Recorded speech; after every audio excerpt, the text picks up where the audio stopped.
رب اشرح لي صدري ويسر لي امری واحلل عقدۃ من لسانی یفقهوا قولی واجعل لي وزیرا من اہلی.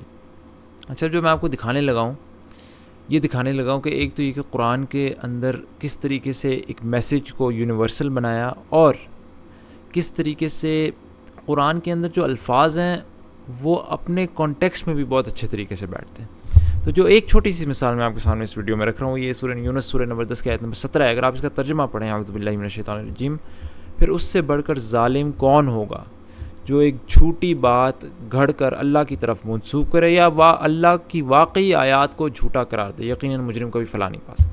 تو اس میں ایک بات ہمیں بتائی گئی ہے کہ اللہ اتنا بڑا ظالم ہوتا ہے وہ شخص جو اللہ کی طرف جھوٹی بات گڑھ دے.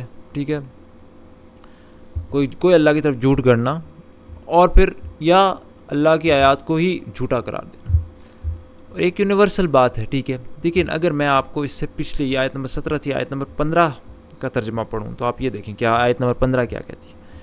جب انہیں ہماری صاف صاف باتیں سنائی جاتی ہیں تو وہ لوگ جو ہم سے ملنے کی توقع نہیں رکھتے کہتے ہیں اس کے بجائے کوئی اور قرآن لاؤ یا اس میں کچھ ترمیم کر دو، بدل ڈالو. اے محمد صلی اللہ علیہ وسلم ان سے کہو میرا یہ کام نہیں ہے کہ میں اپنی طرف سے اس میں کوئی تغیر و تبدل کر دوں، میں تو بس اس وحی کا پیرو ہوں جو میرے پاس بھیجی جاتی ہے. اگر میں اپنے رب کی نافرمانی کروں تو مجھے ایک بڑے ہولناک دن کے عذاب کا ڈر ہے. اور پھر اگلی آیت اور کہو اللہ کی مشیت یہی ہوتی تو میں یہ قرآن تمہیں کبھی نہ سناتا اور اللہ تمہیں اس کی خبر تک نہ دیتا. تو یہاں پہ کہا گیا ہے کہ لوگ ان سے کہہ رہے ہیں کہ آپ قرآن بدل دیں، اس کے اندر تھوڑی چینجز لے آئیں. تو وہ رسول کہتے ہیں میرا کام یہ نہیں ہے، میں تو صرف وہی کو فالو کر رہا ہوں.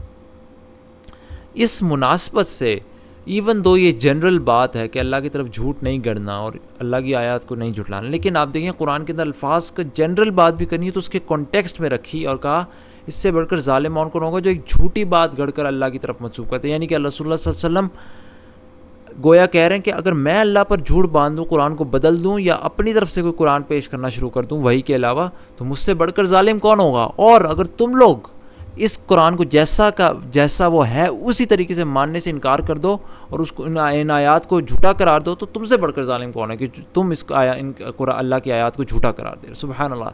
لوگوں کی یہ ڈیمانڈ کہ قرآن بدل دو، تو رسول اللہ اس آیت میں کانٹیکسٹ میں یہ ہے کہ رسول اللہ اگر اسے بدل دیں تو ان سے بڑھ کر ظالم کون، اور اگر لوگ اس کو جو ان سچی آیات کو جھٹلا دیں تو ان سے بڑھ کر ظالم کون. سبحان اللہ. کانٹیکسٹ میں بھی صحیح اور ایک جنرل میسیج بھی الحمدللہ پورے طریقے سے دے رہا ہے.